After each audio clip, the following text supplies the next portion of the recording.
Okay, hello everyone and welcome. We're just waiting 1 minute for some more people to join.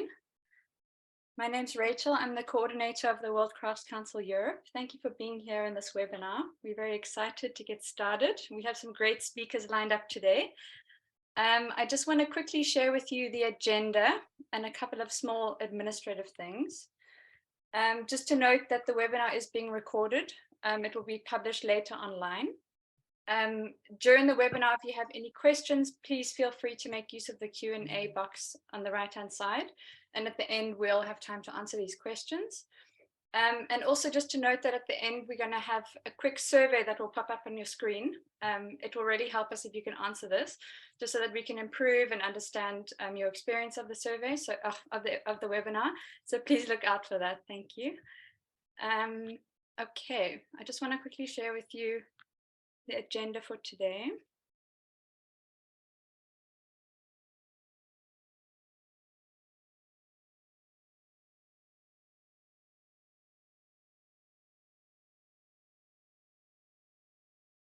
Okay, so we're firstly going to have a quick welcome from Elisa Guidi. She's the president of World Crafts Coucil Europe. After that, we'll have an introduction from Mariachiara Esposito. She's the seconded national expert at the Cultural Policy Unit DG of the European Commission. We'll have a key presentation from Alessandro Monti, who's from the Foundation for Research and Innovation at the University of Florence. After that, Sally Bourdon from the FabLab Barcelona and Distributed Design Platform will do a presentation. Then we're going to have Gareth Neal, who's the director of the Progressive Design and Craft Studio, Gareth Neal. And then Edu Tarin, who's an innovative jewelry maker, will discuss his practice. At around, hopefully about 6:15, we'll have some time for some questions. Okay, I'm going to now hand over to Elisa Guidi, who's the president of World Crafts Coucil Europe. So I hope everyone enjoys. Thank you, Elisa. Thank you, Rachel. Thank you, everybody. Thank you and welcome to our second webinar in the framework of the new European Bauhaus online conference series. These webinars are part of our project, Craft in the Future, which is a project co-funded by EU in the framework of Creative Europe program.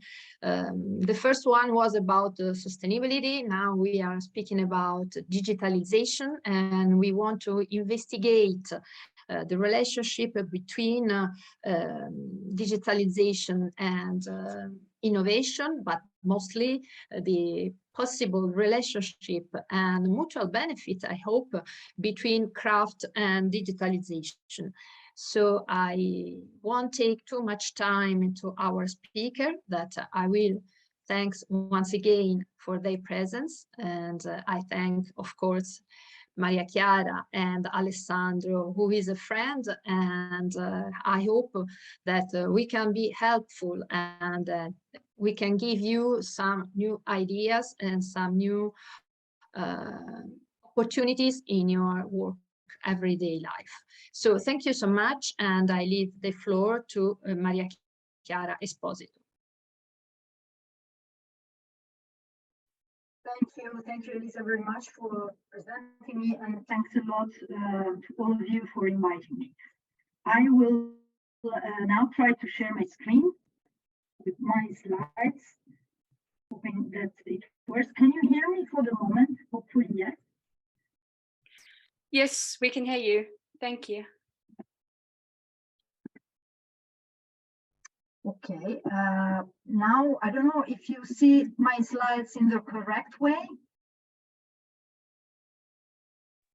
Not quite. Could you make them full screen? It should be okay now. Yes, that's better. Thank you. Thank you.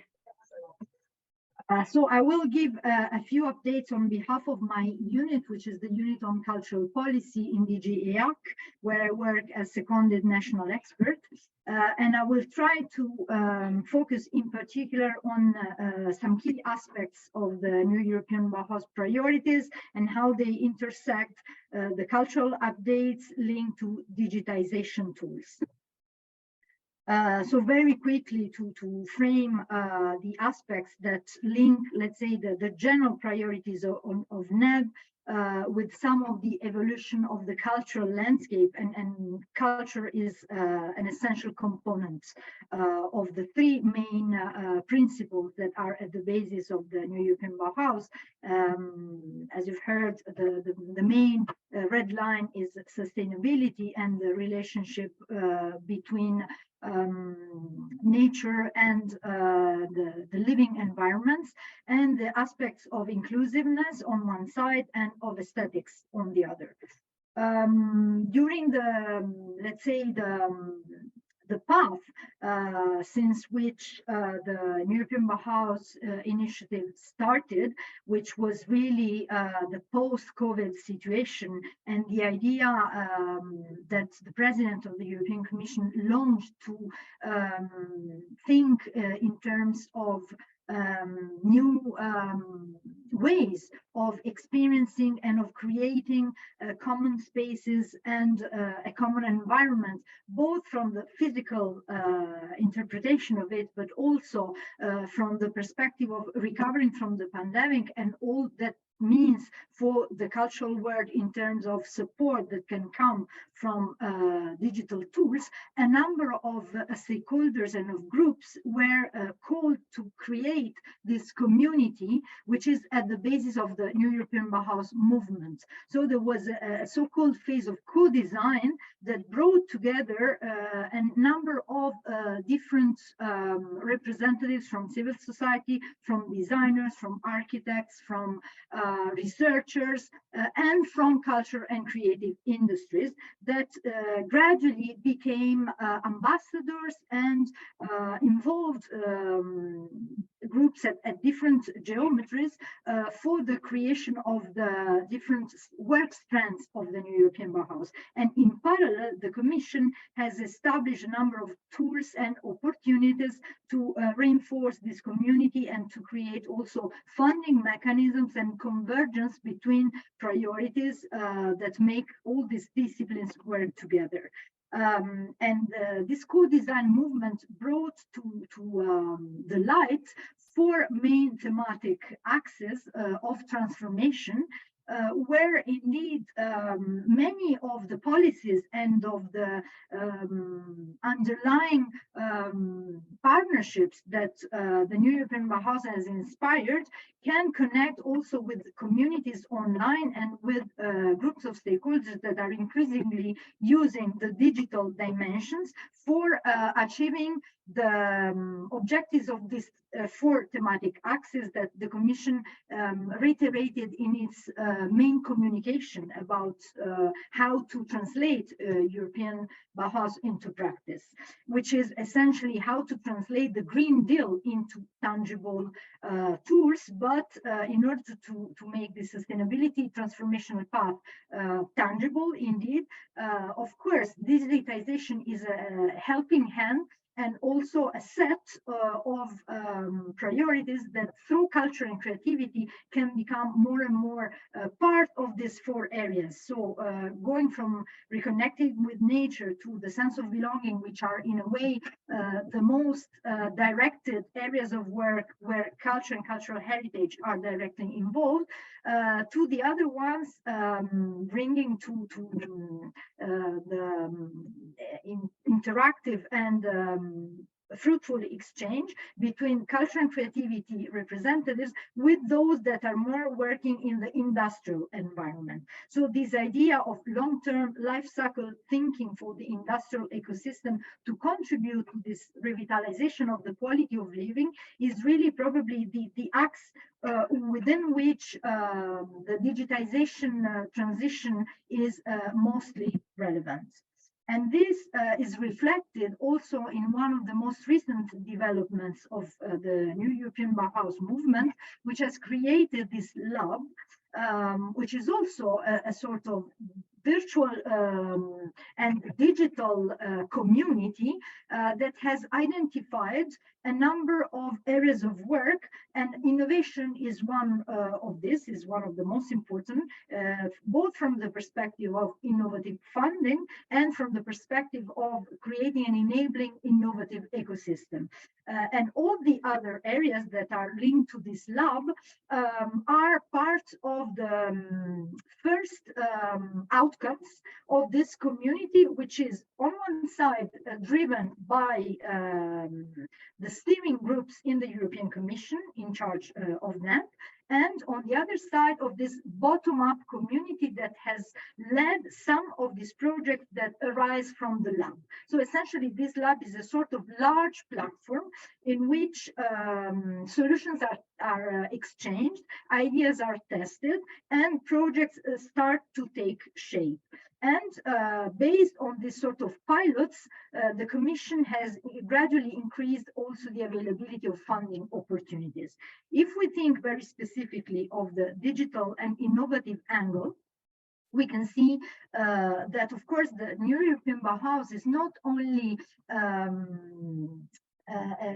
a movement in itself, but it is also an inspirational way of thinking. And this is why the focus on innovation, where indeed the idea of linking culture and technology is really at the basis of the notion, has allowed to support a number of small initiatives and small projects that were useful for enabling the ecosystem for innovation, in particular at the local level, and working on improving quality of life and mindset change through new products and services. So this is the very important dimension of the transformation, which lies at the heart of the Bauhaus movement and is linked to lifestyles that can be, of course, rethought through working on the different aspects of the industrial ecosystems.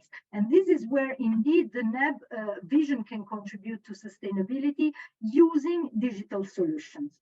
There is in particular one very specific project, which is called DigiNeb, which is an area, a space of cooperation, which is seeking to make available different solutions that have been developed so far for different target groups, ranging from architects to designers, companies, civil society researchers, and policymakers. So all of those that were part of the community, as I said before, which can share in this platform of the DigiNeb portal a number of solutions that are either being adopted or that have already been used in previous projects. And there is also a sort of call for becoming DigiNeb early adopters, which are sort of ambassadors that can test these solutions in their daily working life, in their either companies or projects at local level or in their policies. And they can, of course, become more visible in the NEB community. Another interesting example is the partnership called Worth, which is already at its second edition and is launching a new call whose deadline is on the 15th of February this year. Which is the continuation of a previous project funded by COSME, and that has been now dedicated specifically to NEB in order to connect existing solutions, not only from the digital perspective, but here we're also speaking of traditional crafts, traditional technologies for makers and tech firms that are collaborating also to kind of change the way the ecosystem is adapting to this approach. And the first call selected already 65 businesses partnerships with the new design-driven business idea.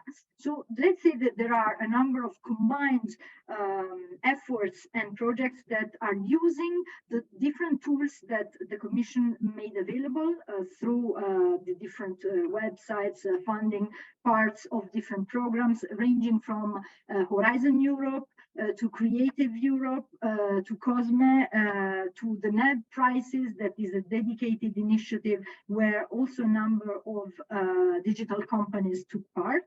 And there are also additional envisaged parts of the programs that should be launched as of this year. For example, there is this idea of the NEB Academy that should contribute to the European Year of Skills. So there is also this idea of using NEB as a converging movement to foster common projects and common efforts for increasing the capacity of the.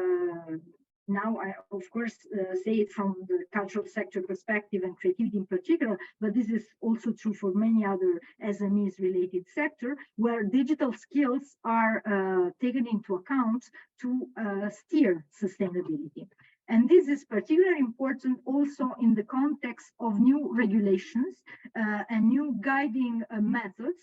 The Commission has developed the so-called new European Bauhaus Compass, which is a sort of guiding framework for policymakers to orient applicants and to orient creatives and change makers to use innovation, but also to let's say, interpret how, for example, the digital transition can help sustainability to be achieved. And this goes in different directions because it implies encouragement and facilitation for new regulatory aspects in different framework decisions at national and regional level. So there is also an involvement within the community of stakeholders that are involved in cohesion policy, a lot of shared management of Bauhaus projects between operational actors that are in charge of the European Regional Development Fund.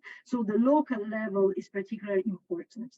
And in addition to this, it's very, very relevant to look at the next steps. Again, speaking of urban regeneration and cultural heritage, circularity, art, so all these intersections of these 6 lighthouse demonstrators, which are the 6 main projects funded in the first call for NEB under Horizon Europe. And you can see that here again, different components of the community are involved. And the idea is to increase the funding under Horizon Europe, and this will happen already in the next 2 years of the current work program. So we have now the calls for 2023 and 2024.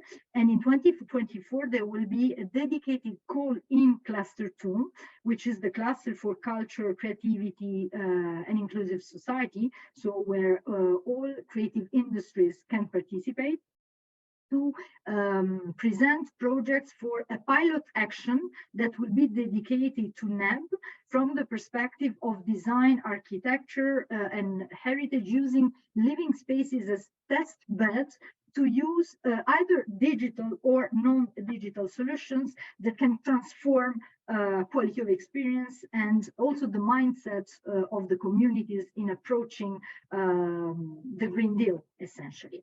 A last flag information, as I said before, the Bauhaus Prize is also a specific initiative of the Commission where there is the possibility to apply and be rewarded for different categories. And indeed, we've seen in the last edition of the prize a number of many different projects that were also going through the 4 thematic axes, using digital dimensions in very innovative ways. And this is an ongoing open opportunity just for another couple of weeks, but this happens every year, and it's a milestone of the initiative. And here, just for your recollection, you have the main websites and resources where you can follow up and be, let's say, engaged with the developments of the initiative. And of course, I'm open to any questions. Thank you. Thank you, Mariachiara. It's brilliant to see the work being done in this area, especially at a European level. And we're really delighted to be aligned with the new European Bauhaus and the values that it holds. They're really aligned with Crafting the Future project. So thank you so much for sharing this, and thank you for joining us. Also for all the craftspeople and makers out there, as Mariachiara mentioned, the European Commission is doing fantastic work in the cultural space, and Worth 2 in particular is a really great opportunity to apply for. So check that out if you aren't aware of it yet. We'll also be sharing that on our own social media. Thank you, Mariachiara. I'm now going to hand over to Alessandro Monti, who is our key speaker. Alessandro, are you there? Yes, good afternoon to everybody. Thank you. So now I will share my screen. In the meanwhile, thanks for the wonderful invitation. And thanks also to Elisa, to Rachel for really helping me to try to shape as best as possible the presentation and what I will try to explain to you. So right now you should see my slideshow, right? Yes, we see it. Perfect. Okay, so let's start. Once again, good afternoon to everybody from Florence, as you can see from my background. So sorry, it started. Okay. So the idea is to try to have a journey together in respect to the topic of the, let's say, digital tools and how they can be exploited in the craft world. Let's be clear, I won't bore you with technical aspects or whatever. This can be deepened by yourself in the future. The idea is to try to really help you in strategizing what is going on, understanding what is going on, and most of all, work on a couple of words that I consider fundamental: culture and people. So right now, where are we? We are in the middle of what it's called a digital transition. But the first thing you have to keep in mind, whatever you want to do in terms of digital something, is that digital is not something that is moving alone. Right now, like already Mariachiara explained in some way, there is also the green transition, and this twin transition you have to keep in mind. So when you work on the digital side of whatever you do, you have to consider that it has to be paired with the sustainability, but sometimes sustainability can be of help to the digital action you will undertake. So this is very, very important to always keep it in mind. The other aspect is that the word that you will hear more often is that transition.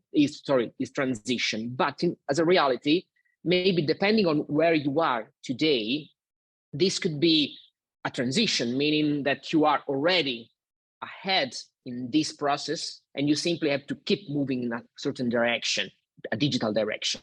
But sometimes it's a matter of transformation, which may be something even more complex to carry out. And some other times we simply have to speak about acceleration. In this case, sometimes you have already the tools in your possession. Maybe you also use them, but you have to keep accelerating. Otherwise, these tools won't be effective, won't really help in what you need to do to grow as an artisan, as a company, and as us people. So first and foremost, let's always keep this in mind. Green transition and sustainability, it's in there. And let's not forget that sustainability is a responsibility that we have, but it is also an opportunity to make things better also for a company. And sometimes sustainability can really give you a boost in terms of markets and effectiveness.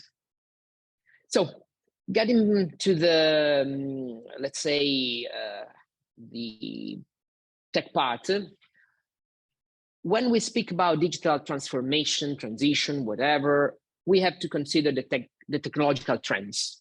So right now we speak about digitalization, industry 4.0, and the famous or infamous sometimes enabling technology. So you need to be aware of these trends and you need to understand where they are.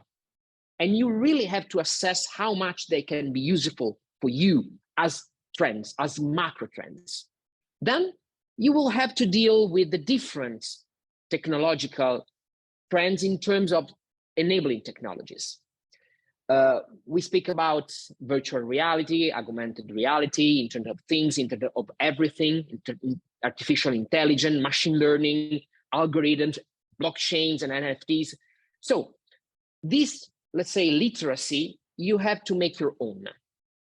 Before undertaking any pathway of innovation or transformation, you really need to understand, make aware of these trends, how they are working, and the single technologies, what they are. It is important since however you will decide to include this kind of tools, methodologies into your daily work or company, but you really need to have a basic language, because sometimes the greatest error you can commit is that to simply put yourself in the hands of someone who really can manage the technologies, the trends, but they are not artisans.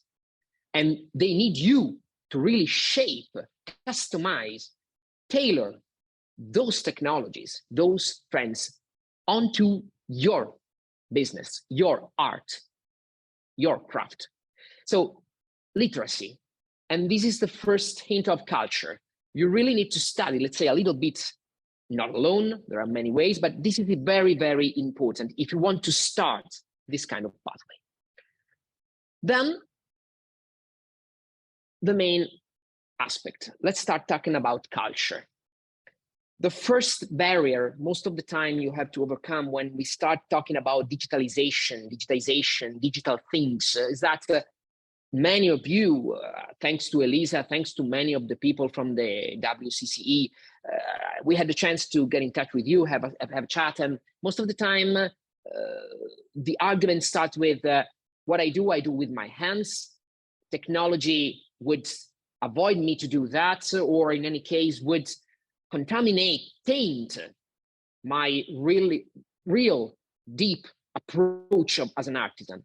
But that is not true. I mean, these kind of tools don't want to change the way you do things. You will keep working with traditional skills, with a traditional know-how, keeping your quality, keeping your identity, keeping your brand, but simply putting these elements like small ingredients, like some little help here and there, not an invasive help, not something that will change the very soul of what you do, but simply something that can help you. These ingredients will simply modify your productivity, your effectiveness, your capability of reaching new markets.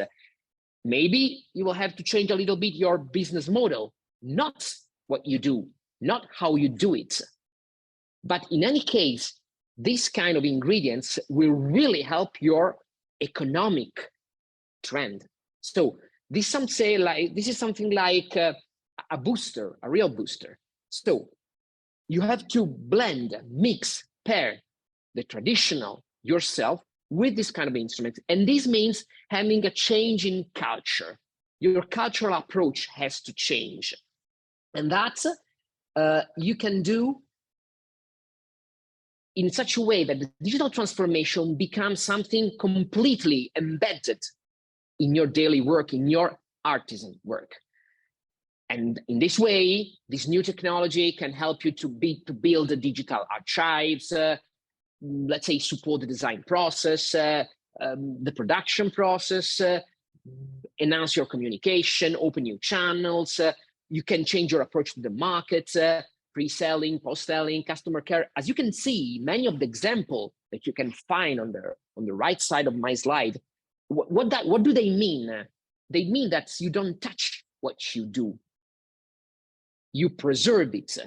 You disseminate it. You took in your hands your own products and you handle in a different way, but the product, it will be made, it will be the embodiment of your artisan soul anyway. So you need, maybe to some of you, this will be how can I say, it's already like that, but not for all of you, I'm sure. And for many territories, this is really the first step that you have to undertake. So the digital tools, as I just told you, will help you in enhancing your competitiveness your efficacy, and a very, very important aspect, your resilience. This work came out after or during and after the pandemic, and we don't have to forget that. Not because hopefully there will be no such complex thing like the pandemic, but we are in the middle of an energetic crisis, an energy crisis, and maybe there will be even more bumpy rides in your future.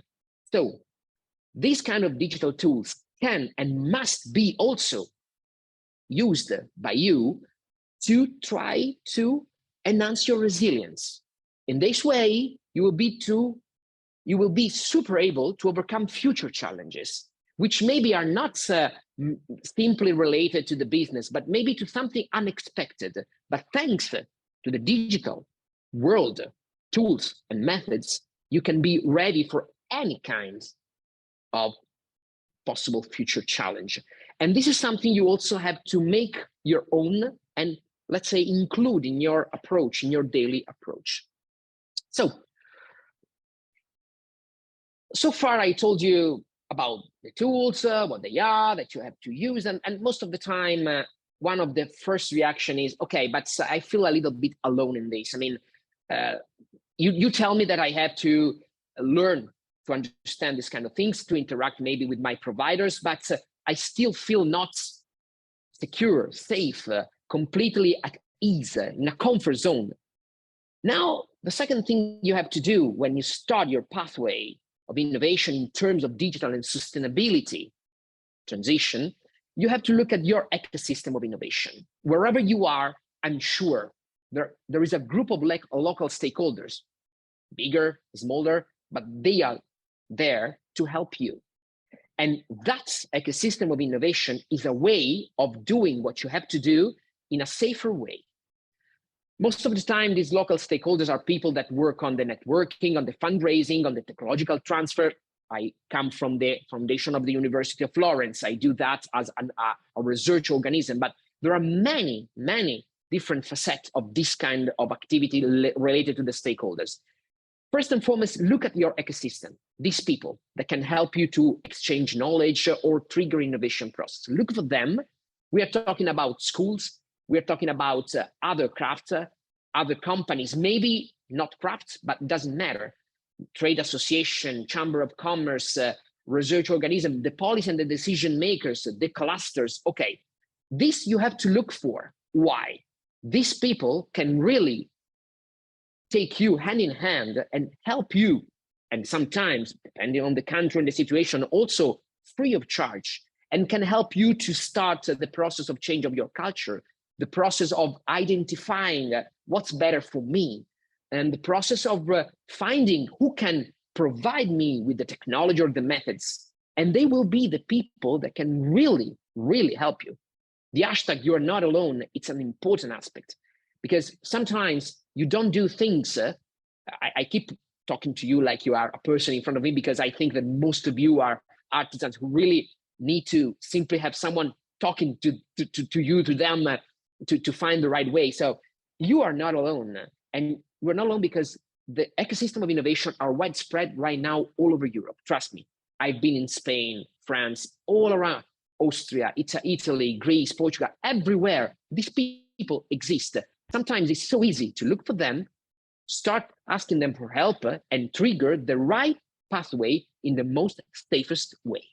So inside of this kind of ecosystem, which is a fundamental element of the process that you could decide to undertake, these people, these mediators, these actors can support you, promote you, facilitate, help your growth, and support you in networking. Networking is another thing that is important because, for instance, if you look for someone that has something of a similar product, for instance, and has already implemented a similar solution to the one you have in mind, these people can help you to get in touch with this other colleague of yours, and maybe together they could simply pass the information, the methodology, the approach, and passing also the strategy to overcome barriers that you have not seen yet, but you will find.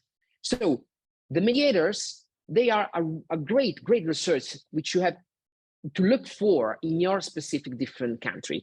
And these people, once again, are the Chamber of Commerce, the cultural facilitators, the digital clusters. Sometimes there's people that work on digital things without not a specific orientation, artisans or high-tech companies or whatever. But these people are there to exactly help you. Okay? So let me make an example. This is something we developed here in Florence, in Tuscany, thanks to the help. Better, they are the people at the guide of the bus architects, and we help them to find certain kind of solution. And the innovation webinars, here and there you can find, and some of these webinars that you see, by the way, are European, are international. Okay, so sometimes simply participating to a webinar in which you deepen a methodology, you deepen a strategy, you deepen funds that can help you to start this digital transformation. Maybe you don't really have anything in mind exactly, but you know that you need something, and maybe a call, national one, European one, can help you to clarify your idea and start the process. So this is an example of things that happen on territories thanks to the ecosystem actors. Look for that, use that.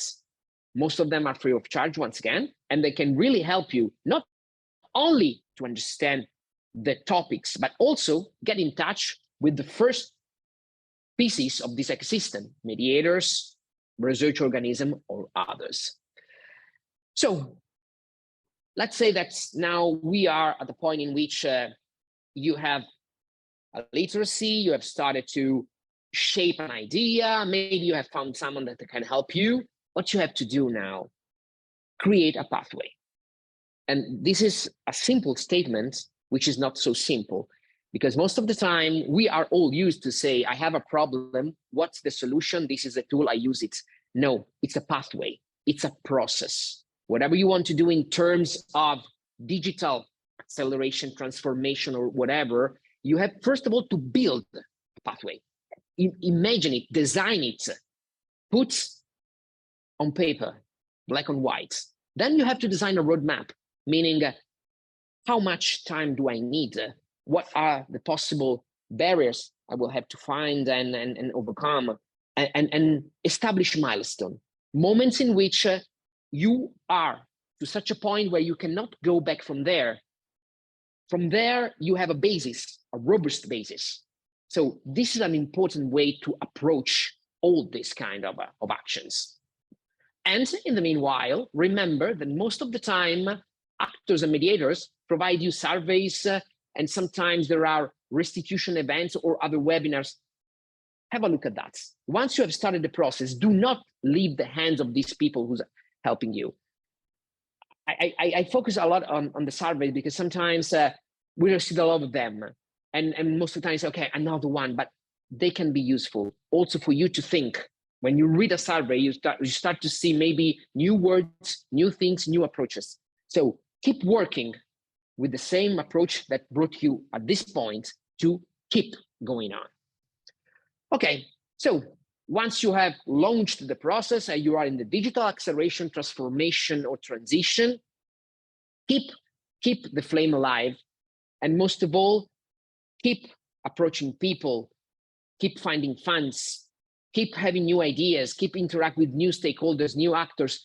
Again, it's a process, it's a pathway, an interactive one. So you have to keep working with all these people. It's work.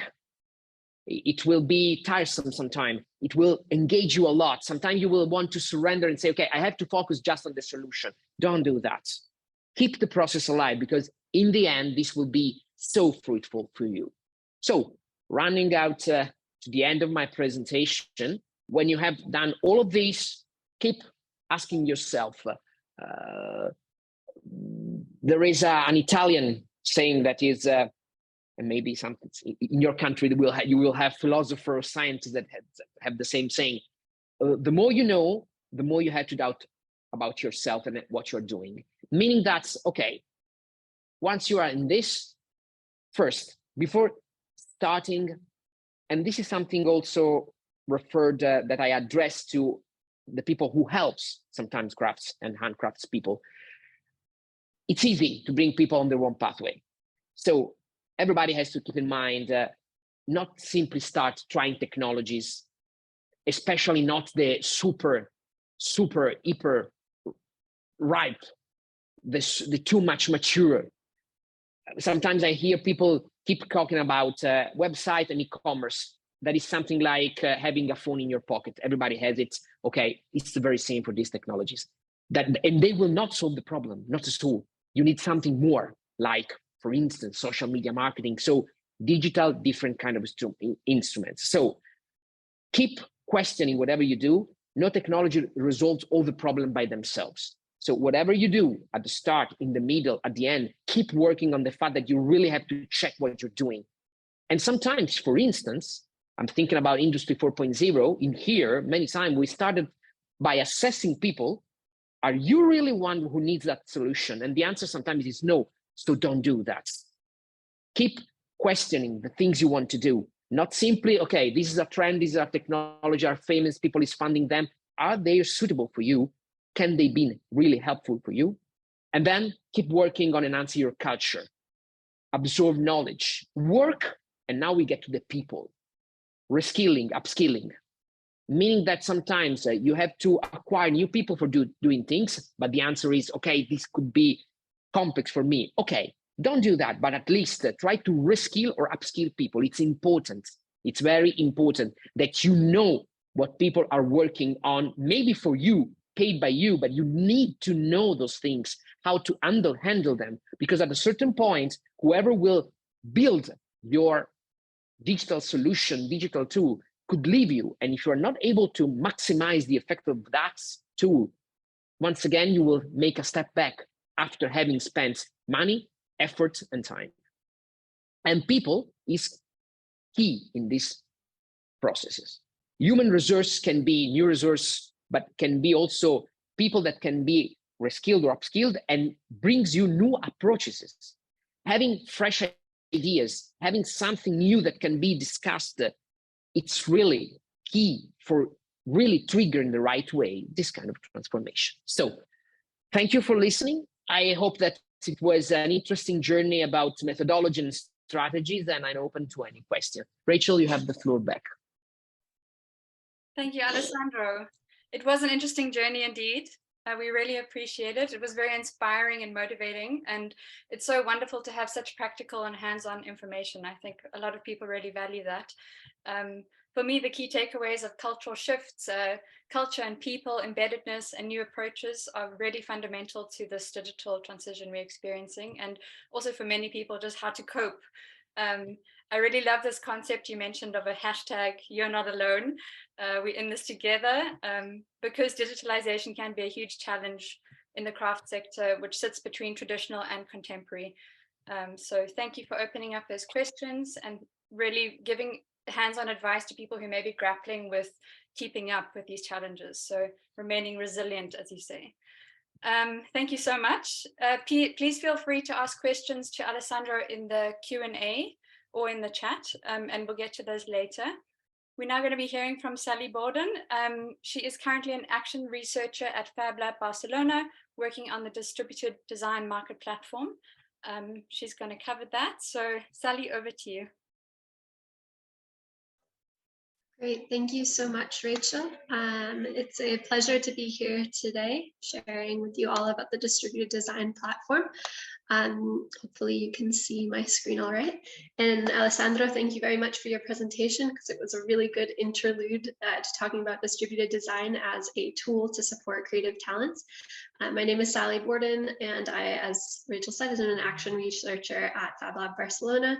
I'm the civic ecology expert, and among other things, I work on distributed design platforms global activities. So first off, what is distributed design? Right now, we like to talk about that we are in a very much linear system in which products come into a place and trash goes out. So we call this the PIDO model. And what we'd like to go to is a DIDO model, where data moves in and out and around the globe, but products stay where they are. So that is the essence of distributed design, is moving data around as opposed to moving actual bits and pieces around. So the distributed design platform is a tool that we think can help you digitalize and accompany you in this process, as Alessandro was saying. The platform acts as a networking hub for the European maker movement and is nurturing and promoting designers, makers, and creative talents to connect to emerging digital and local markets. So it's really meant to accompany you, encourage you in this process of digitalization and in this process of supporting what it is that you do. So we are a global community. We are 17 different member organizations that represent cultural and creative institutions across 13 EU countries. Just a few examples are the Danish Design Center in Copenhagen, Polyfactory in Milan, the Global Innovation Gathering in Berlin, and ourselves, FabLab Barcelona, here in Barcelona, Spain. In addition to working with our members who are our permanents in the distributed design platform, we also work with different partners and collaborators throughout all that we do. One of our collaborators is actually the World's Crafts Coucil Europe and the digital training program that I will talk a little bit more about shortly. But we've also paired with the Index Project, IDEO, CraftBot, and Space 10, who support our awards. We've also paired with Kickstarter to run a talk for creative talents on how they can manage and launch a Kickstarter campaign or crowdfunding campaign. And these are just a few of the people that we have worked with. So in a nutshell, distributed design has a collection of over 1,600 talents, creative talents, or people that we are working with, craftspeople. We also have a robust online community. In addition to the events and talks that we do, we also have books and documentaries that we produce on the state of the art of distributed design and featuring our creative talents. So what is it that we actually do? As I mentioned before, we accompany creative talents in the process of helping them do exactly what it is that they want to be doing, whether that's jewelry making, making ceramics, making sweaters out of human hair as well. We run trainings, we run inspirational talks as well. We also host exhibitions, challenges, awards, and we produce a variety of publications in print, in video to help get out the word about distributed design. So within our creative talent community, it is very diverse in terms of what people are working on, everything from circularity and education to food, healthcare, art, and fashion. And we also have a lot of creative talents that are working at the intersection of these spheres. One of the examples of the challenges that we've hosted was the Plastic for Good Challenge in collaboration with Precious Plastic, which is located in Eindhoven in the Netherlands. So back in 2019, 15 creative talents from around the globe were selected to travel to Eindhoven and take a bunch of plastic waste material and transform it into change-making products. So one of the examples here on the screen is a backpack that can also be converted into a desktop for children in schools where they don't have as much access to desks. Another example was a rocking horse with a head that you could change out to make it a dragon or another type of animal. And this was all made using recycled plastic. As I mentioned before, we also produce publications, and each year we come out with a new book in which we feature different creative talents, what they're doing, what they're up to, and also their take and designers' takes, researchers as well, innovators, makers, on the state of distributed design today.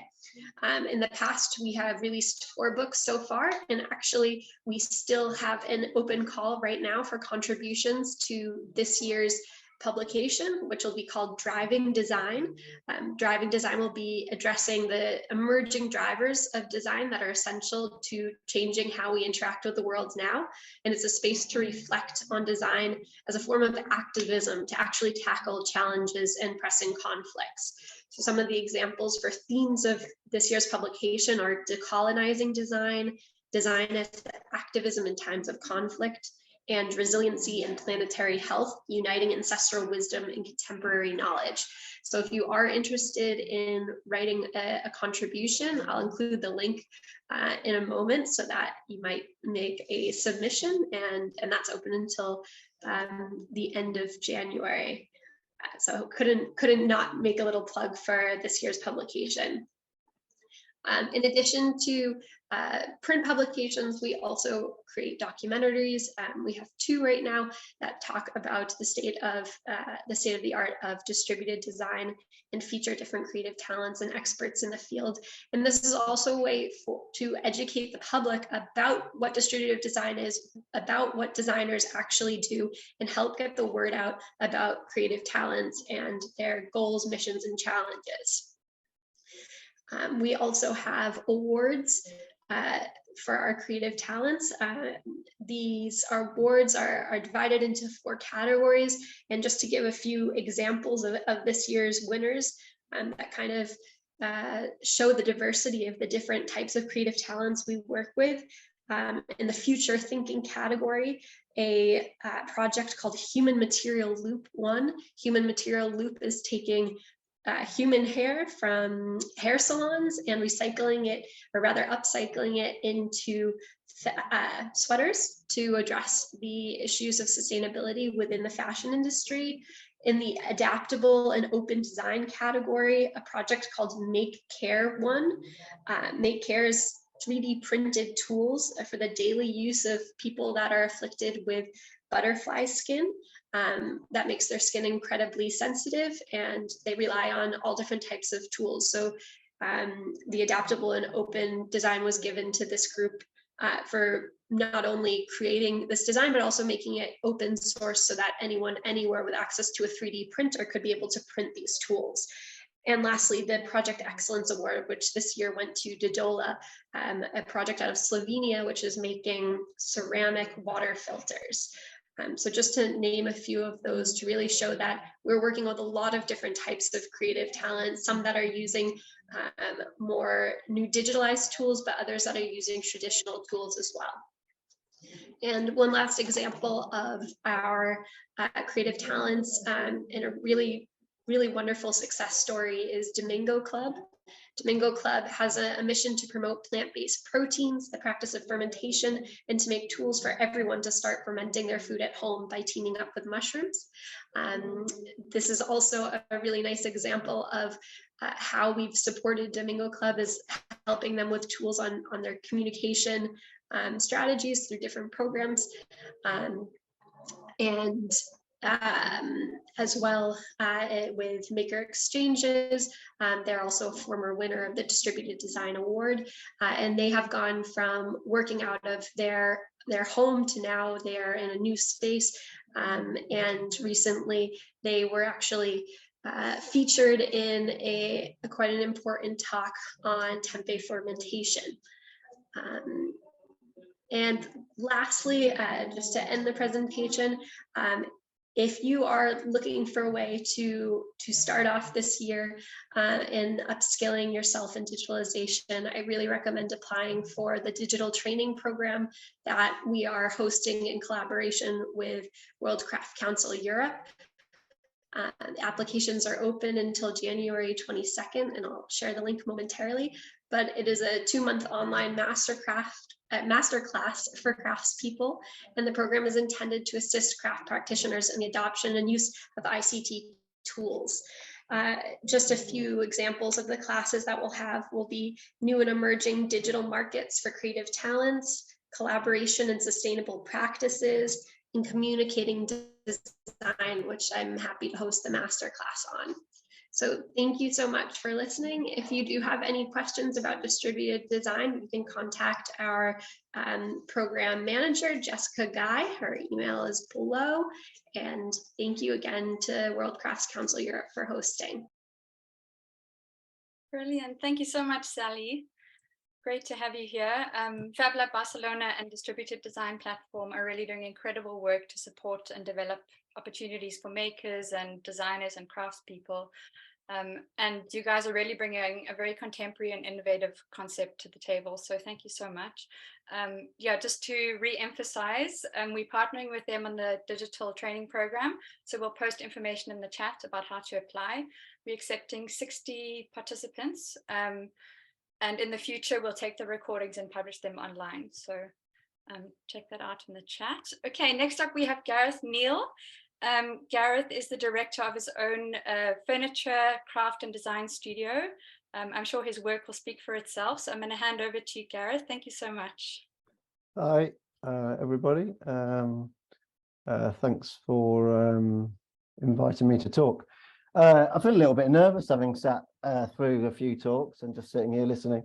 So I guess what am I going to tell you a bit about? Well, I'm going to tell you a bit about myself, what I've been doing over the years, and perhaps how I have gone about my pathway. So really what I'm all about is engaging with and questioning the relationship of digital manufacturing alongside the definition of craft, which is exactly what this symposium is all about. So, but a counterpoint to this is my interest in traditional craft skills and the tools and techniques that enable that to happen. And somewhere in between all this, I've started mixing it all together. Can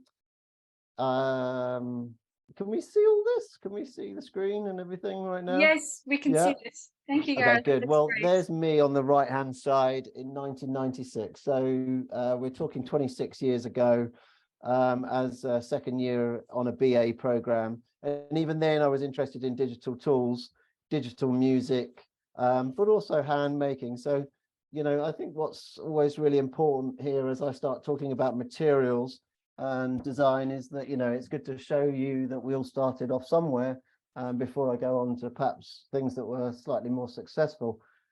Always been interested in hand making, traditional tools like draw knives and woodwork. So these early pieces from my graduate show just demonstrate kind of how and where I was, very lost in a way, without an identity or understanding or theme within what I was making and why I was making it. Things came together a bit more when I got to London after having perhaps had 10 years out in the countryside. But in around 2005, I started developing the work on the right here on Rhino, so using a digital drawing program. And then I designed this object that kind of captured this traditional Queen Anne style table. Interestingly enough, I made this piece of furniture on a table saw without any digital technologies, yet it became celebrated for digital manufacturing. Later on, as I went through the editions, I started making them on CNC machines. And then that evolved into the piece of furniture there on the left, the George Chester drawers, where I CNC'd the object and then just started smashing it away with a chisel to reveal that traditional form inside, making parallels between traditional skills and digital processes. So at the same time as all this is going on, I'm also out in the woods, living in a tent, learning green woodwork, making old-fashioned Windsor chairs without any power at all. And then this starts kind of informing my work as I look further into traditional craft techniques, such as this Orkney chair, which is made up in a small archipelago of islands off the north coast of Scotland, where they didn't really have any trees on the island because the Vikings cut them all down to make their boats. So what they did have was straw and driftwood and very cold stone houses. So they made these very high back chairs that kept them out of the wind and insulated them, and they made them out of materials that were at hand. So very environmentally aware and still celebrated now for, in fact, their very clear identity as a design language that resulting in process and materials of their location.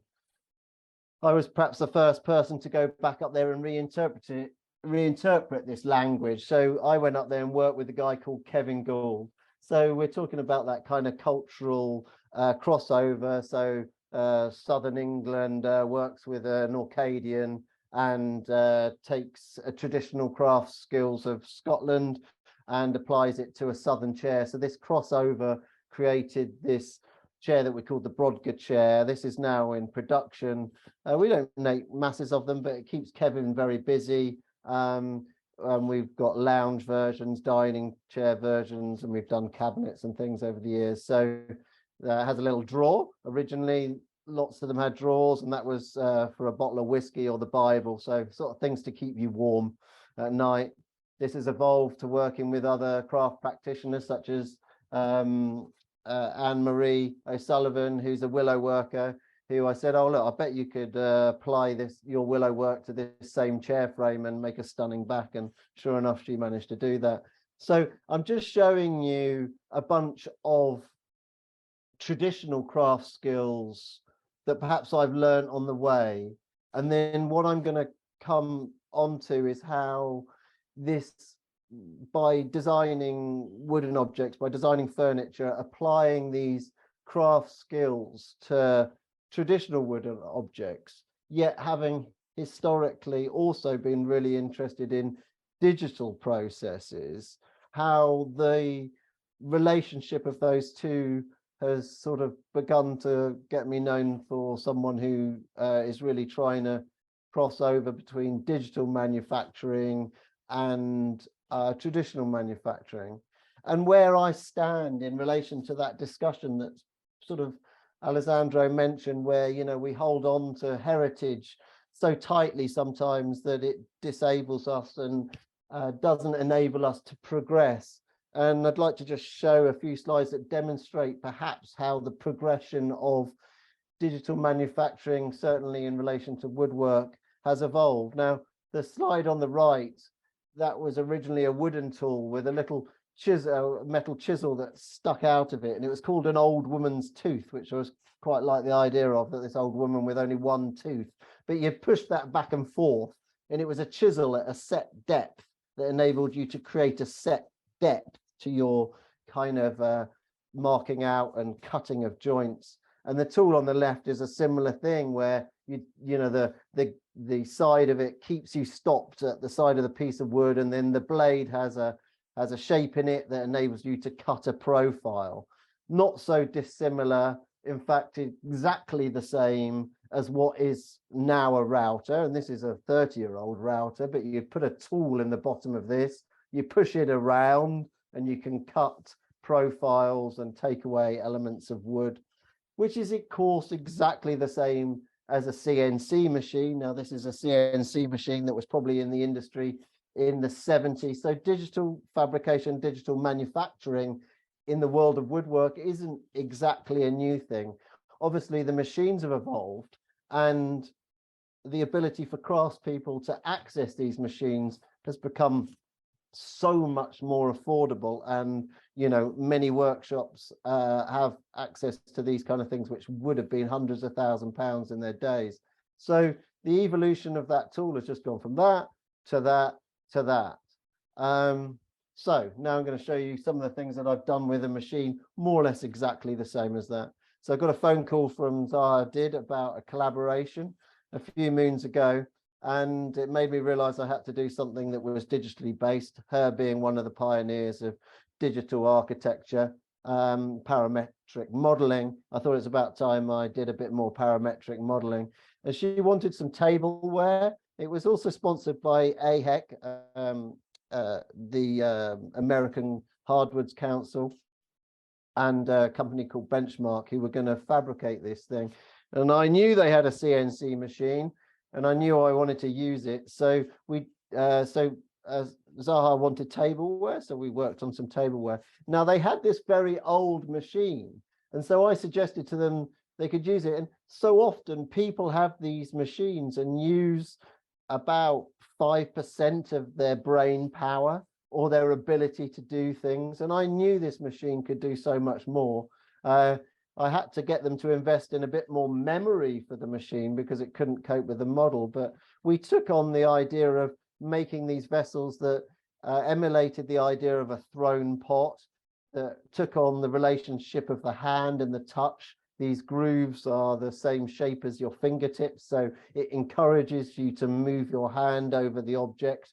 And then we made them in two halves and put them together to make them look like a whole, so they're not made on a really fancy multiple axis machine. They're just made on a simple 3-axis CNC machine, just incredibly beautifully finished and made. So oh, and there's me karate chopping Zaha did at the end when we presented the pieces. Yeah, so that brings on, you know, then as I carried on in my career, then we start to question the idea of actually what is the relationship of the hand, and is it really important? You know, does that create a craft object? Does that really make something crafted? When these companies, Sandhelden, who were making sinks out of 3D printing, approached me to do some artwork, I jumped at the chance to use their sand printing process to develop some vessels, because not only did it not involve my hands, it didn't involve any sweat from my forehead or any, it didn't mean I cut myself or wore away my fingerprints with sandpaper. The objects just came straight from the machine, enabling absolute certainty of the object, as opposed to what often is in the case of hand making, the uncertain, as talked about by David Pye in his books.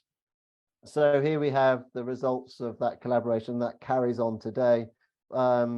And it's been very liberating in the sense that I can design a file from here, I can email it, and then the object is delivered to me. And they've been very much accepted within the craft debate and the craft world, and made that crossover between something that isn't just 60% digital, it's 100% digital. I like to make parallels between processes in the objects that are made. So we kind of look at that traditional craftsman and we take the hard work out of carving these objects with the cougar arm, and we mill away green wood, offcuts the bits of the timber industry that we do not want, or we do not, the industry doesn't like because it's full of knots, or it's got splits, or it's too hard, it's not very accessible. So we take these components that are undesirable and we take that solid and mill them directly on these machines, and then of course hand finish them. So there's lots of examples of how we've done objects this way.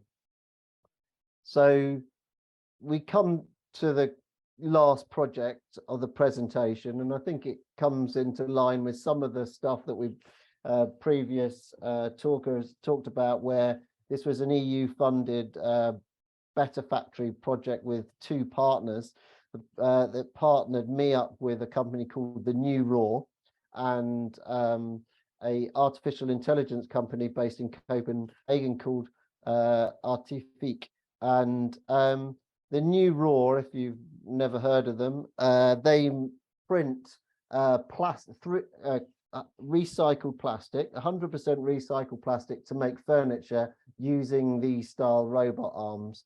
Now, if any of you out there have ever printed anything on a desktop printer, you design something on the computer and then the computer splits it up and you put it into a slicer tool. So, and then this object essentially prints it like a coil pot. So it's a bit like ceramics in a coil pot. So it just goes round and round and round and builds up the file. And of course, they're using recycled rubbish. So that's the kind of narrative of their objects. The problem what we presented that we'd do was that we'd look at traditional craft techniques and try and apply that to the process of manufacturing. So we looked at basketry, we looked at willow work, we looked at knitting, we looked at crochet to see if we could reinterpret this process of making in a different way. So this close relationship and study of traditional craft skills by looking and designing the shape and the movement of the nozzle, rather than and removing this need for the slicer tool that gives you just one aesthetic. And the other problem with the slicer tool is that if something goes wrong with this print and it just flops out for a minute, which it likes to do, then it makes that print void for them. It makes it waste, makes it a second. So they asked me to look at how we could design objects that enabled risk and uncertainty within the print, but also made beautiful things. So we looked at this, the one thing that was working was this crochet hook move. And then so we started finally getting successes with this move where we were looping and building structure within the object through the movements of the nozzle itself and the extrusion of the polymer. And slowly we began to get successes, and using the ideas and sort of, you know, the way Willow works, where, you know, you build structure up and then you span from. So not only were we making lightweight objects, we were started to make delicately referencing craft skills, but we managed to start building up forms that used 50% less plastic, that enabled us to use 3 times recycled plastic, which is so much harder to use because there's no uniformity within the material. And then we ended up managing to build these fantastically large woven style objects. That is the end of my presentation. I hope I haven't gone too fast, but yeah, that draws me to a close. Wonderful, Gareth. Thank you so much. You did a great job, and it was a really good presentation. We appreciate it. And yeah, I mean, we can talk about everything in principle, but to see what artisans such as yourself are doing in the world, it really grounds the concepts that we've been discussing. I also found that your work is made even more beautiful in how it also references so many interesting historical and traditional moments and developments. And yeah, you explained this really well, and how you pointed out that tools and craft have always been around, but they've also continuously evolved. So thank you for sharing that. I will share a link to Gareth's website in the chat, so you can further explore his work. I'll paste that right now for you guys. Our last speaker, we're a little bit over time, but don't worry about it, Edu, just please go with the flow. Everyone's welcome to ask questions in the chat, and we can also try and answer these in case there isn't much time at the end for questions. But I'm handing over to Edu Tarin. He's a jewelry maker, and he works very innovatively in this medium. So Edu, please take the floor. Thank you. Thank you very much. Thank you.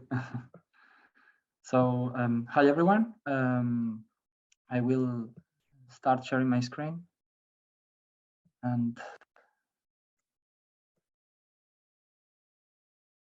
just let me know if you are able to see. So should be now. We can see it. Can you? Oh yes, perfect at Yeah. full screen. Thank you. Okay, wonderful. Yes. Well, so well, first of all, hi everyone. Thank you very much to the World Craft Council for the invitation. It's a big honor to be part of the series of lectures. My name is Edu Tarin. I'm a jewelry maker, originally from Valencia in Spain, where I did start my journey in making jewelry. But I currently live and work in Germany, in an area very well known for the gemstone industry called Ida Roberstein. So before showing you my own work, I would like to start the lecture with a sentence to which I felt a very strong connection since the moment I read it. The sentence is from the Spanish sculptor Eduardo Chillida, and it says, "I struggle with things, perhaps more than to know them, to find out why I cannot know them. That means to know me." I identify myself very much with it, since I believe that my artistic practice is currently the outcome of a struggle to try to understand what I do, and therefore to understand better who I am. So I had a very traditional start in jewelry making. I come from a family of goldsmiths. We had a very humble jewelry shop where my mother was at the front dealing with the clients. And my father was inside in the workshop producing and repairing the jewelry. We were doing all kinds of work, from reparations to new commissions in a conventional style, as well as more traditional or even towards high-end luxury items. For example, the images that you are seeing right now are the work in progress of a very traditional kind of jewelry, reassembling models from late Baroque or Rococo, and it is worn in Valencia for a very special festivity called Fallas. During my years as an apprenticeship, I did not only understood the behavior of the materials and the tools and the basic jewelry techniques, but I also became familiar since a very early age with how a piece of jewelry is supposed to look like. That's why during my early years as a maker, after enrolling in the design academy, I started playing with and questioning the cultural image of jewelry established in the collective memory of our Western society. Making use of the iconic shapes that were so familiar to me, still being non-stop produced nowadays in commercial jewelry, I was therefore referring to the mass production of items established in our popular culture. Moreover, in these models, I found a link between the rest of the world and myself.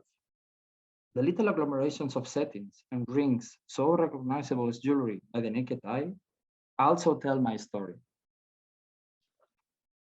The story of who I am and where I come from, the uncountable hours spent observing how to properly blend the fire between two pieces of metal, or the thousands of lessons I received in order to not break one saw blade after the other.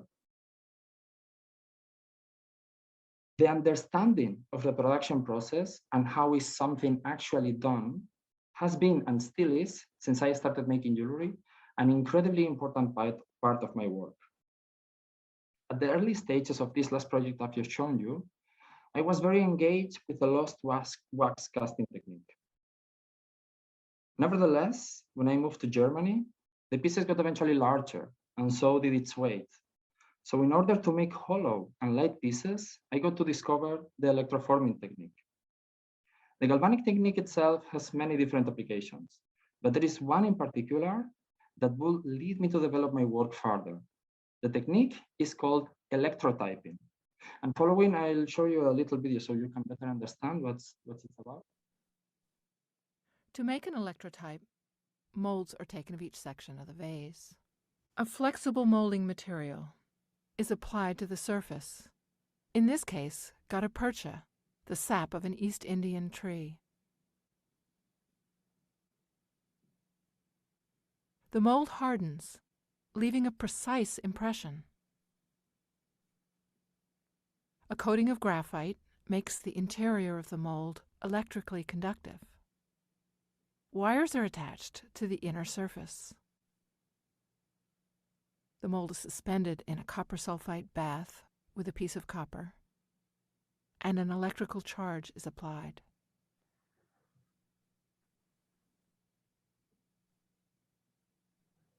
The negatively charged graphite attracts the positively charged copper ions, eventually building up to form a thick copper wall. When the copper is thick enough, the mold is removed from the bath. The copper form is separated from the mold. Additional copies can be made using this first example as a master pattern. The edges are trimmed and filed. The sections are soldered together.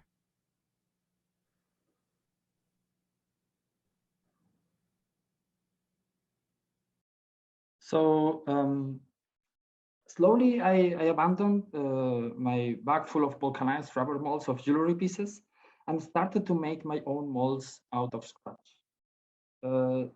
At this point, I became intrigued about more abstract concepts like form, movement, and space. I started making the originals and constructing full bodies by putting together little sections of wood that were expanding and growing, mimicking the same methodology as with the wax with the jewelry pieces. The technique itself is very much related to space, the inside and the outside, positive and negative, full and empty, void and space. This became a new form of study where those contradictions came together and overlapped one another in a dialectic manner.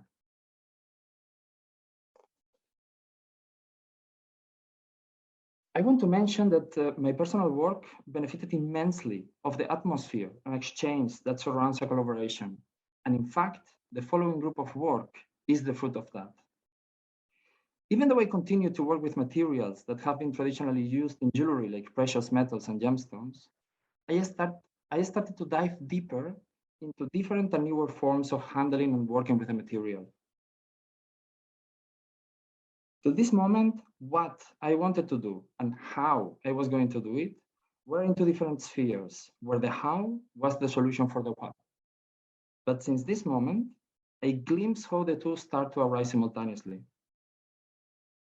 These two ideas stand at the same level now, influencing each other and engaging in a feedback loop till the point where the what can generate as a reflection of the how. This group of work consists of two components.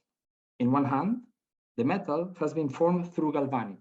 A thin layer is deposited in the surface of a mold, referring then to the idea of the electrotyping technique that we saw earlier.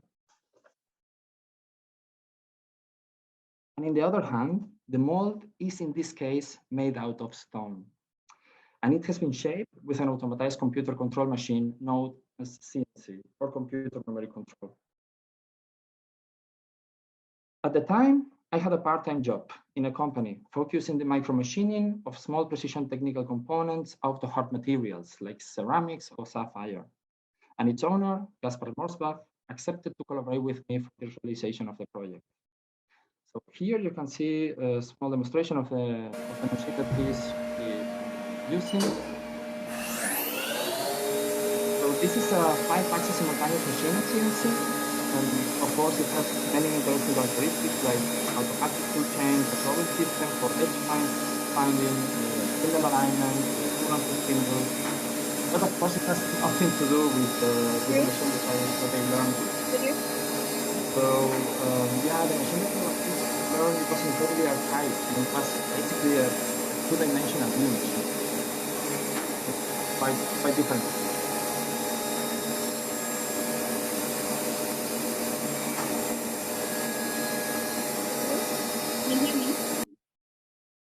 So the mold series, so the group of pieces that I'm showing you now, was the first attempt in adapting the concept of stone cutting to contemporaneity in my artistic practice. The fact of developing three-dimensional pieces with a two-dimensional CNC machine allowed me to better understand the principles that command this kind of new technologies. So as I said, I basically learned with a 2D machine. Actually, it was what it is known as a 2.5D machine. And what that means is that you can create a two-dimensional toolpath, but you can choose the height at which to mill this toolpath. Therefore, if you put many toolpaths together in a way not to create any undercuts between them, and you mill all the material that is above every line, you basically can create a three-dimensional object. The unusual surface of the stone shows the aesthetic properties of the machining in the piece. Meanwhile, the contrast with the smooth surface enhances the interaction between the hand-finished surface and the machined surface. Digesting the technical process of a technique like electrotyping that becomes now in volumes of CNC machined stone where only one metal reproduction is possible, where one explains the other, when the two parts become one. After realizing this project, I felt the need to bring together and combine this kind of newer technologies with more traditional ways of working with a material. I currently investigate the relationship between tradition, industry, and new technologies. And once again, I have to thank and bring to the table how important is the imprint of the industry in my work. In 2016, I got a working position as a gemstone engraver. Since then, we have been able to implement in a completely traditional oriented company already 2 CNC machines. So the company is adding new technologies in dialogue with the old company's structure. Simultaneously, this position gave me the skill set and the know-how that will allow me to further develop also my personal work.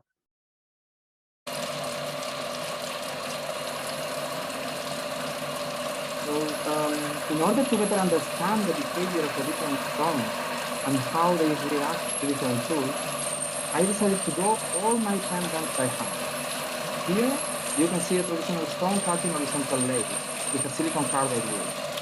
These kind of wheels are the most common ones used by the stone cutters, but of course, depending on the kind of stone you want to grind or which machine you have, you use another kind of tool, like for example a diamond.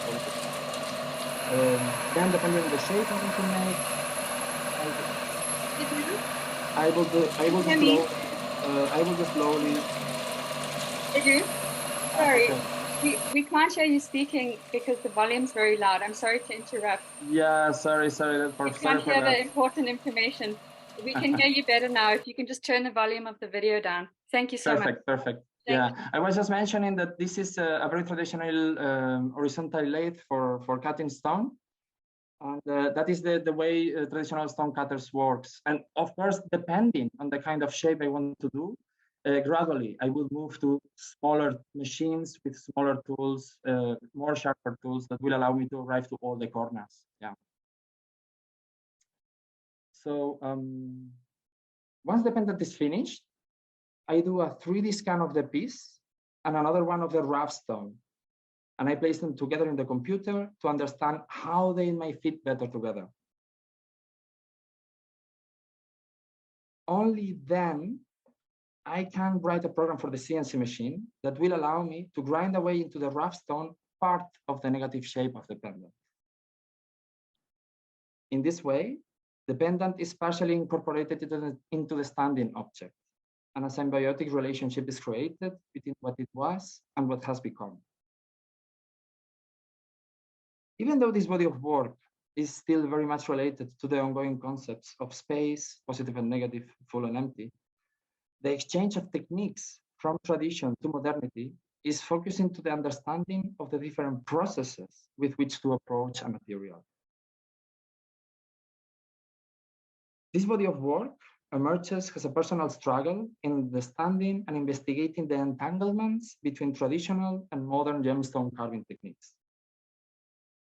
My work is now thus nourished by the making itself, the essence of engraving and the fact of grinding material to find the shape into the stone. Finding that shape is simultaneously discovering what it can become. To create is to invent possibilities. That means to find these possibilities into the stone. And even though the stone is something static, it is like taking an instant picture, like following a point which traces solidifies. The title of this group of work is G0. And G0 is the code, the G code written to command in a CNC machine a rapid move. It speaks of an analogy of movements, whether I'm commanding the machine or my body. While in the CNC, I must write a code for the machine to move. Internally, I'm driven by another kind of code that dictates my performance. With all this, I intend to bring to the surface a sympathetic exchange and dialogue between maker, object, and tool, and not to understand them as individual entities, but as an entangled body where mutual modification occurs.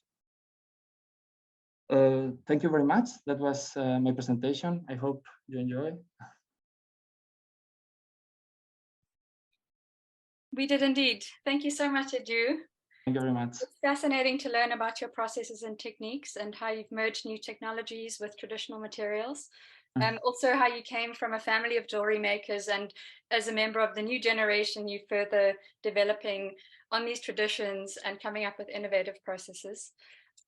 Also, when we consider this in line with continuously emerging developments in the digital technology space, it's exciting to imagine what craftspeople will come up with in terms of future innovations in the way that you have. So we really appreciate it. Thank you for joining us and sharing your work. Okay, well, that brings us to the close of all of our speakers. It is 6:30 Central European time, but we would like to answer a few questions, so we'd love to have some of you stick around if you can. I will go to the first question that we have. Just give me a second, I need to locate it. This is a question for Gareth. Teresa has asked, the merge between the handmade and the digital is very delicately executed. The question is how do we avoid producing digitally fabricated designs that lack in process and substance? There are too many examples of such designs, and one can see how a craftsperson could be discouraged to enter the world of digital fabrication. So I guess, Gareth, maybe if you want to just give your perspective on this. There's obviously no clear answer, but if you'd like to comment on this. Yeah, no clear answer, but I guess if you don't try, you don't know. And it's not like in the craft world where people aren't using digital technologies, they're not repeating the same old thing anyway. So there's this inevitability that, you know, there's good and bad no matter what materials or what processes you use. It's just comes down to engaging and doing something and exploring it and putting time into it. And perhaps, you know, there's and by putting time into it, your work can evolve to somewhere perhaps that it's doing something that that other people aren't doing. And I think, you know, you look back at my portfolio and there's clear examples of how my work's been informed by other designers and other makers and other pieces of furniture, but only through making more and continuing to make stuff did I get to a place where it started to be mine or to be fresh. But not doing anything is not going to get you anywhere. So you've got to just do and try if you feel like it, you know. But it's the same for making by hand. If you don't, you know, like that could be rubbish as well. There's plenty of really terrible thrown pots out there, or really bad examples of furniture or jewelry for that matter. It's just, you know, it's about making sure you try and do something and do it new. So. Thank you, Gareth. Would any of the other speakers like to give any input on that question? Okay, I'm going to jump onto the next question. This is also for Gareth. Sorry, Gareth. This is from Catherine. She said, terrific presentation and beautiful. How do you honor the role of the human hand in that process rather than the mechanical movement within the crafts? I think, the movement of mechanism, I guess. And the beauty of human error. So how do you incorporate the beauty of human error? Do you have any input? And Edu, you can also maybe add to this. I guess it depends what I'm making, and some designs you can allow and fit in more error. So for example, those pieces that are cut with the cougar arm, that's green wood that goes on there, so very wet. So as it's cut, it still, after it cuts, it still splits and it still evolves and it still changes shape. Or with the polymer, every print is slightly different because the temperatures change and there's no continuity between the kind of the plastic. So it does different things within each movement, even though you're asking it to do the same thing. And within the sort of 3D printed sand, then it's all about precision and accuracy, and actually any imperfection looks wrong. So it's got to be absolutely precise and uniform, and actually, you know, there is no room for error. So, you know, I guess, you know, as a designer, it's important that when you're thinking about what the objects you make with what the processes that you use, you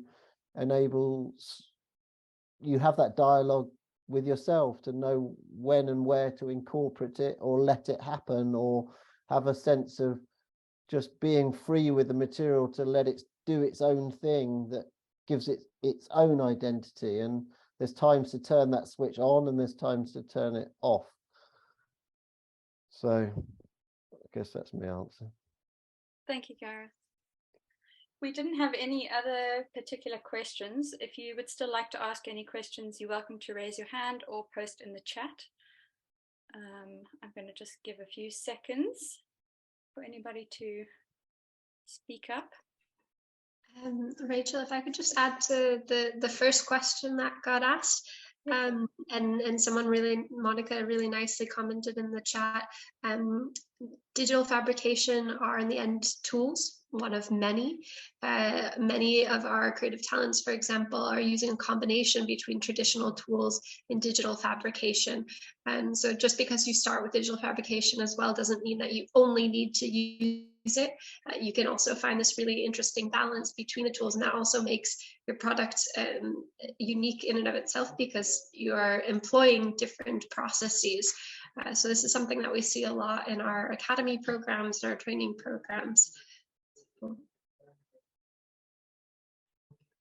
There's another point to perhaps add to that, which I think is a really good point, is that even in some of the objects that you don't see, we haven't really talked about money and the idea of how a crafts person or a maker makes money, but digital tools can take a lot of time away from you, so you can get on with other things, and you might not be able to see it in the final object. So for example, Kevin, who lives in the middle of nowhere on those islands in Orkney, he has a CNC router that he does stuff with to make those straw chairs, even though that object is completely embedded in the visual of traditional making. There's still digital fabrication in the making of that object, and it saves him money and saves him time, which is also really important in trying to survive.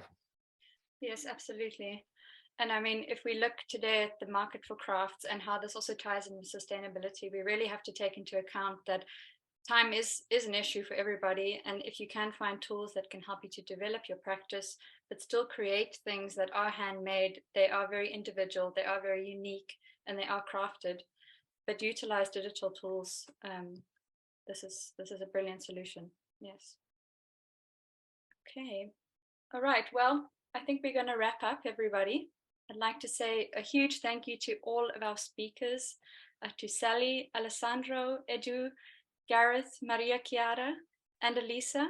Thank you so much for being with us. We really appreciate it. And we thank you for contributing your knowledge and your ideas and your experience to this conversation. It's an ongoing conversation, of course. There's no right or wrong in this, but it's wonderful to put all of the ideas together and really develop a perspective, because every craftsperson out there is maybe thinking about these things, and we're not giving you the answers, we're just creating the discussion. So we thank you all for being here. Just a quick reminder that there are more webinars to come. This is a series of 6. We've already had the one on sustainability. Next up will likely be on innovation, but this is to be confirmed. So keep an eye on our website and social media. We'll also be publishing a recording of this webinar on our YouTube channel and our website, so you can watch it again. All right. Thank you, everybody. That brings it to the close. Thank you for joining us. And also everybody from all over the world. We had people from Chile, Colombia, Denmark, Spain, Netherlands, Italy, Portugal, many, many places. So thank you for being here, and have a good evening. Goodbye. Thank you. Thank you, everybody. Bye-bye. Bye.